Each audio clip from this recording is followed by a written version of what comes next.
Welcome back to our Island Walkers YouTube channel.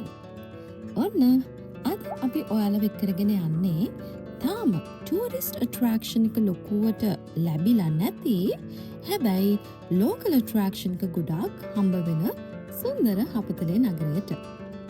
ඌව පළාතේ බදුල්ල දිස්ත්‍රික්කයේ පිටලා තියෙන මේ සුන්දර නගරේ ඇවිදින්න යන්න අපිත් එක්ක.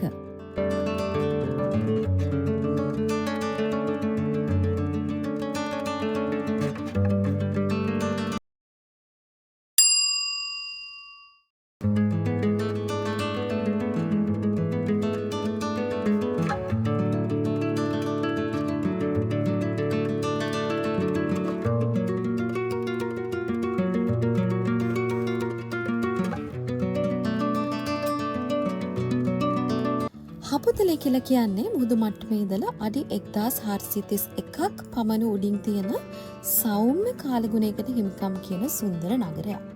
ඉතින් අද අපේ නවාතැන තමයි මෙන්න මේ තියෙන්නේ. හොටෙල් එකට යන්න කලින් අපි හිතුවා එක තැනකට ගිහිල්ලා එන්න ඕනේ කියලා. උදේ පාන්දර අපි කොළඹින් පිටත් උනේම අන්න ඒ අදහස ඔළුවේ තියාගෙනම තමයි. මේ පාරේ ගිහින් තියෙන අය නම් දන්නවා අපි මේ කොහෙද යන්නේ කියලා. දෙපැත්තේ තියෙන තේවතු පාස් කරගෙන ඒ වගේම මේ දැනෙන සීතල හුලඟ මේවත් එක්ක අපිට හිතෙනවා වෙලාවකට නාගරික පරිසරයට අපි කොච්චරනම් හිර වෙලාද කියලා.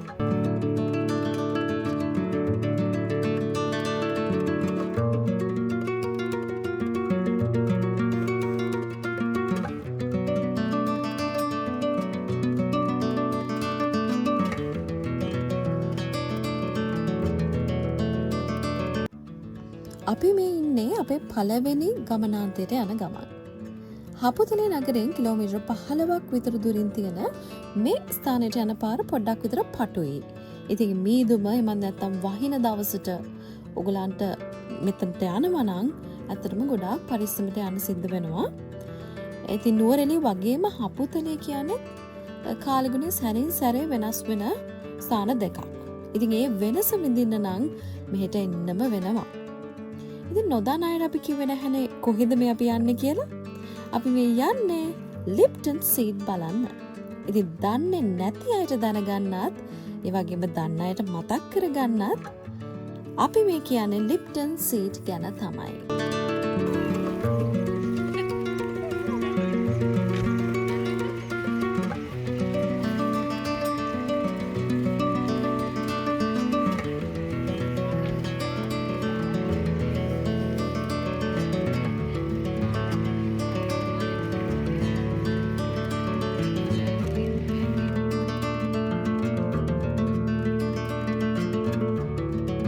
මෙතනට ලිප්ටන් සීට් කියන නම ලැබිලා තියෙන්නේ ස්කොට්ලන්ඩ් ජාතික සර් තෝමස් ලිප්ටන් මහතා නිසා. ඔහු 19 වෙනි සියවසේ අග ලංකාවට ආව කෙනෙක්. ඒ වගේම ඔහු මෙරට තේ වගාව ආරම්භ කරපු අයගෙන් එක්කෙනෙක්.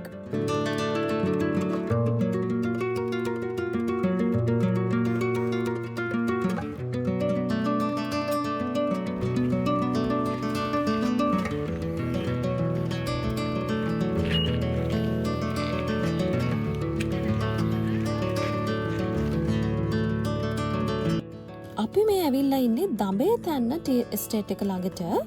අපි වාහනේ මෙතනින් දාලා අපිට යන්න සිද්ධ වුණේ ටුක් එකක තමයි. ඒකටත් විශේෂ හේතු කිහිපයක්ම තියෙනවා. හපුතලේ ඉඳලා කිලෝමීටර් 7ක් තමයි මෙතනට තියෙන්නේ. ඔන්න අපේ ටුක් රයිඩ් එක මෙන්න මේ විදිහට තමයි පටන් ගන්නෙ.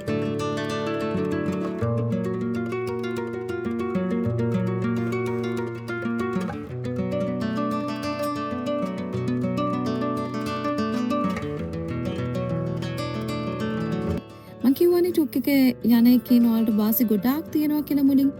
පළවෙනි එක තමයි මේ වටපිට තියෙන සුන්දරත්වය. හිතේ හැටියට ඔයගලන්ට විඳින්න පුළුවන් වෙන එක. ඒ දෙකම මේ යන්න තියෙන පාර ගොඩාක් පටු පාරක්.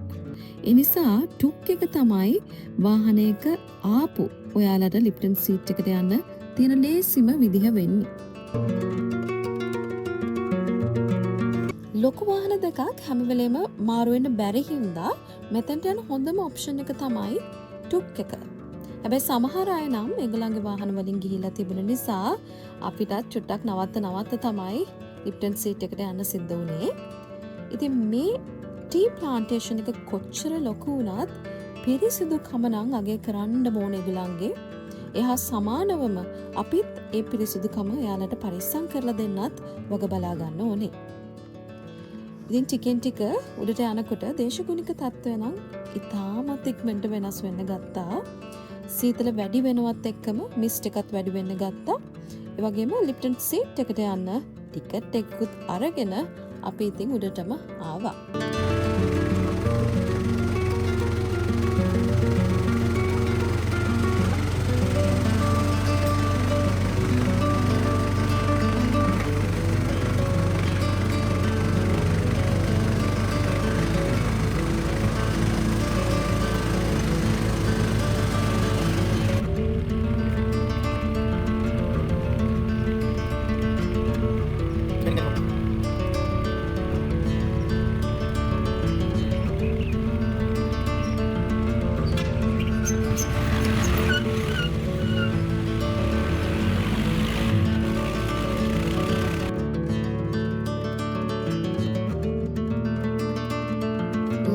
සීටන ඔයාලාට කියන්න තියෙන විශේෂම දේ තමයි හොඳම වීව් එක බලන්න ඕනේ නම් උදේට තමයි එතෙන්ට යන්න ඕනේ. උදේ 6ත් 9ත් වගේ අතර නම් වඩාත් හොඳයි. මොකද අපිට දැනගන්න ලැබුණ විදිහට උදේ 10න් පස්සේ විසිබිලිටි එක අඩු වෙනවා. ඒක අපිට එක්ස්පීරියන්ස් කරන්නත් පුළුවන් වුණා මේ ගමනේදී. අපි ඇත්තටම යනකොට චුට්ටක් පරක් වුණා. ඒක නිසා මෙන්න මේ විසිබිලිටි අපිට පේන විදිහ මේ ලස්සන ඒ විදිහටම එක්ස්පීරියන්ස් කරන්න අපිට හැකියාවක් ලැබුණේ නැහැ.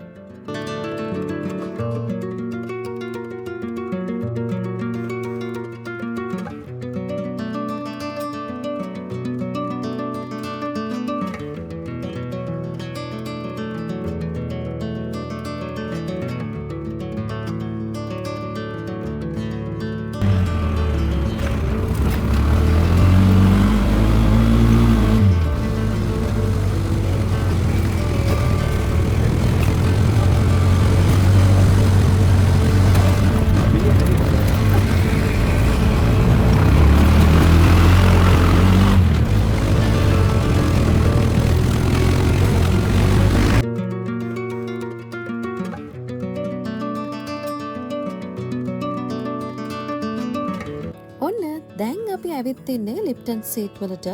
ඉතින් මං කියවනේ පරක්කු වෙලා ගියාම විසිබිලිටි එක චුට්ටක් අඩු වෙනවා කියලා. ඉතින් ඔයාලට මේ පේන්නේ මිස්ට් එකේ හින්දා අපිට හරියට වීව් එක බලා ගන්න බැරි වුණ එක. ඉතින් පොඩ්ඩක් හිතට තවල් තමයි. හැබැයි ඊළඟ දවසේ වීව් එකේ වීඩියෝ එක ඔයගලන්ට අනිවාර්යයෙන්ම ගේන්න හිතාගෙන අපි ඉතින් ආයෙත් එන්න පිටත් වුණා.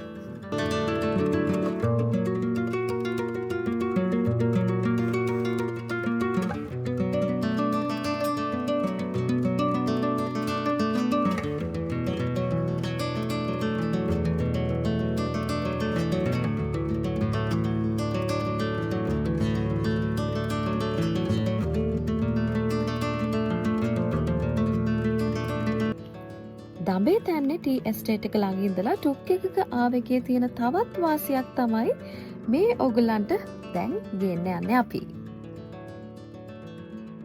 පොළොපත් තියෙන ටික ඔක්කොම අපි බොන්නේ normal ටී එක. බ්ලැක් ටී කියන්නේ ඒකින් වර්ග 11ක් විතර තියෙනවා.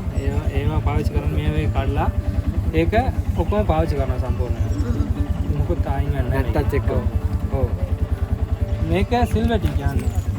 සිල්වර් ටී මේ පාටත් වෙනස් තේගා. මේක දළු කඩනවා කියන්නේ අර මේ උඩ තියෙන දැල්ල විතරයි ගන්න තියෙන කඩලා තියෙන්නේ මේක.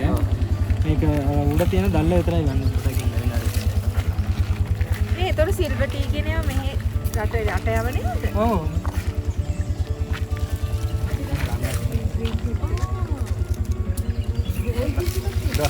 දාලා. මේ තියෙන්නේ මේ වගේ දැල්ල විතරයි කඩන්නේ. සිල්වර් ටී වලට. මේක ගාත් වෙනස්. ඒක මොකද්ද වෙනස? රසත් වෙනස්ද? පොඩි තැනකින් තමයි මේක හදන්නේ. ඔව් කිමිකල් මොකද නැතුව හදනවා. මේකේ ඩිමාන්ඩ් එක වැඩි වෙනවට ගන්න කට්ටිය අඩු වෙයි. ඔව් ඒක කියන්නේ ඩිමාන්ඩ් එක අඩුයිද? වැඩි. කියන්නේ ප්‍රයිස් එක හයි. ප්‍රයිස් එක තියෙන්නේ මේක තමයි පාට මේ දැල්ල විතරයි කඩන්නේ. ගොඩාක් අර වයස කට්ටිය දාලා තමයි මේ කඩන්නේ. සතියකට එක සැරයක් කඩනවා. ලොකු ඩිමාන්ඩ් එකක් නැතුවද හැබැයි හයි ප්‍රයිස් නිසානේ. මේක අර සිලෙක්ටඩ් පිරිසක් විතරක් ගන්න වෙදී. මේකෙන් වර්ග තුනක් තියෙනවා. ගෝල්ඩන් ටිප්ස් එක තියෙනවා. කුඩු කට්ටිය එක. තුන්වෙනි එක එන්නේ විස්තරෙත් දැනගෙන අපි ආයෙත් ලස්සන තැනක නවතින්නාව වටපිට පොඩ්ඩක් බැහැලා බලා ගන්නත් එක්කම. ඒත් එක්කම දඹේ තැන්න ගම ගැන පොඩි දෙයක් ඔයගලන්ට විස්තර කරන්නත් හිතුවා. නාගරික අපිට ලැබෙන පහසුකම් වලට වඩා හරිම අඩුවෙන් තමයි මේගලන්ට පහසුකම් ලැබෙන්නේ. ඒක හොඳටම බලා ගන්න හම්බුන දේවල් වලින් අපිට තේරුණා.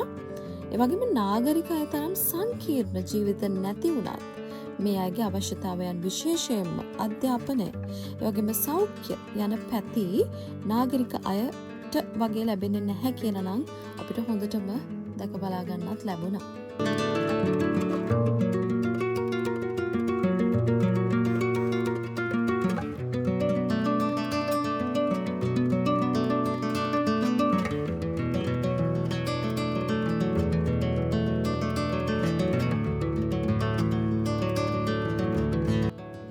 ඉතින් මේ අපි පහු කරන්නේ දඹේ තැන්න ගම්මානයට තියෙන දඹේ තැන්න ප්‍රාදේශීය රෝහල. ඒත් එක්කම තව ටිකක් පහළට යනකොට අපිට හම්බ වෙනවා දඹේ තැන්න නම්බර් 1 දම්මිල පාසල. මේ දිහා බලනකොට අපිට තියෙන දේවල් මෙහෙට එන්න කොච්චරනම් කල්යයිද කියලාත් අපිට හිතුණා. ඒ මොන දේ වුණත් මේ තැන්වල තිබ්බ පිරිසිදුකම නම් කියලා වැඩක් නැහැ. ඒක ගොඩාක් අගය කරන්න ඕන දෙයක්.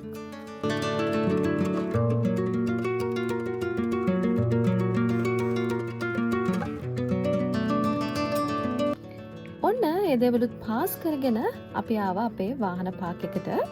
හැබැයි මෙච්චර දුර ගිහින් ආවත් මේගොල්ලන්ගේ ටුක් එකේ charges නම් හරිම සාධාරණයි. ඉතින් මෙහෙම ටුක් එකක යන එක ඒගොල්ලන්ටත් කරන ලොකු උදාවක් කියලා අපිට මේ වෙලාවේ හිතුණා.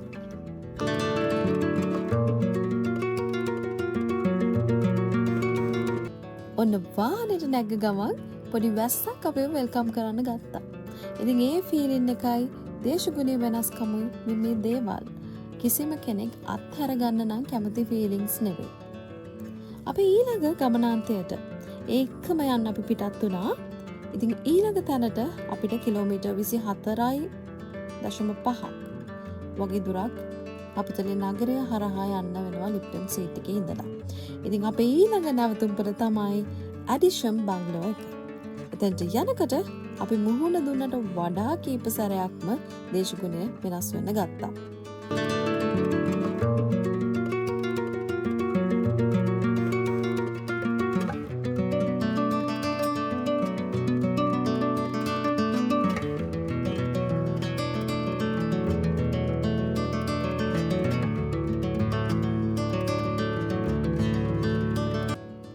එඩිෂන් බංගලෝකට යනකන් ඔයාලට පුංචි විස්තරයක් කියන්න.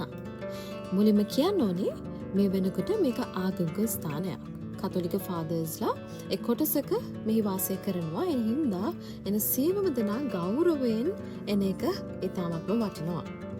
1931 දී සර් තෝමස් ලිස්ටර් විලියර්ස් තමයි මේක නිර්මාණය කරලා තියෙන්නේ.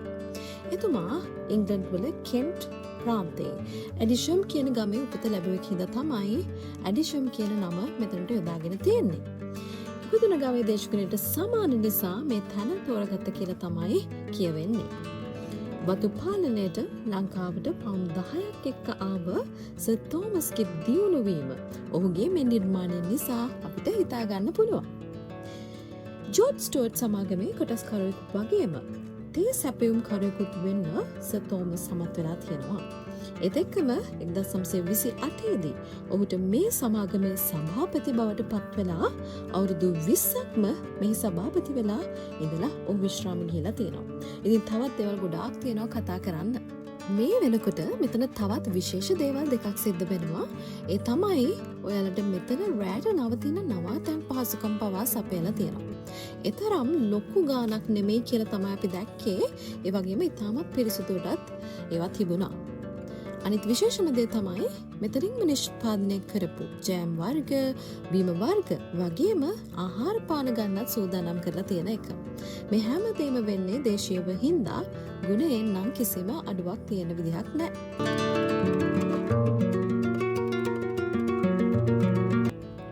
ඊට පස්සේ ඉතින් අපි හපුතලේ ටවුන් එක පාස් කරලා බෙරගලට එන ගමන් දවල්ටත් කාලා තමයි අපි නවතින හොටෙල් එකට එන්න පිටත් වුණේ. බෙරගල ටවුන් එකෙන් කොළඹ මඩ කලපුව පාරේ ටික දුරක් යද්දි තමයි අපි නවතින හොටෙල් එකට හැරෙන පාර තියෙන්නේ. මේ පාරේ යනකොට තියෙන මේ ලස්සන වීව් එක ඔයාලටත් පෙන්වන්න පුංචි වෙලාවක් අපිට දෙනවා.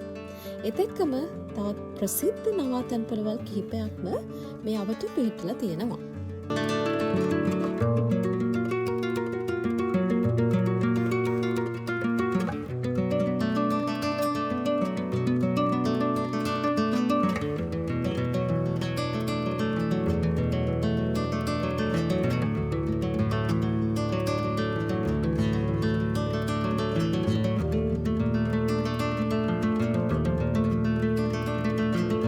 ඉතින් මෙන්න මේ තියෙන්නේ අපි නවතින හොටෙල් එක. මේකේ නම තමයි Dream Cliff Mountain Resort. ඉතින් ස්වභාවික සුන්දරත්වයත් ආරක්ෂා කරගෙන මේ හොටෙල් එක හැදිලා තියෙන විදිහ දැක්කම අපි මේකට එන්න මෙච්චර පරක්කුණයි කියලාත් අපිට හිතුණා.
ඔයගලන්ට ඈතින් පේන්නේ උඩ බලව ජලාශය.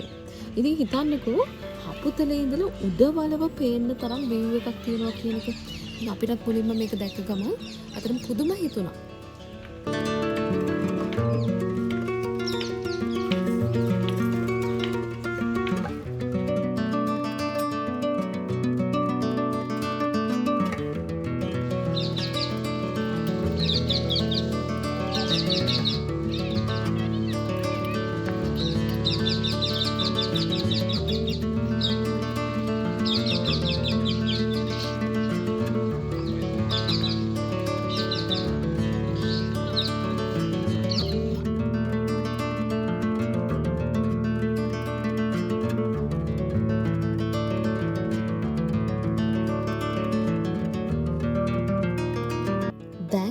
අපි යන්න හදන්නේ අපි නවතින රූම් එකට. රූම් එකේ නම තමයි Topaz Bee Hive. පොඩියට තිබ්බට අතන නම් හරිම ලස්සනයි. ඒ වගේම හොඳට ඉද. ඒ වගේම අලුත් පහසුකම් වලින් තමයි මේ රූම් එක හැදලා තියෙන්නේ.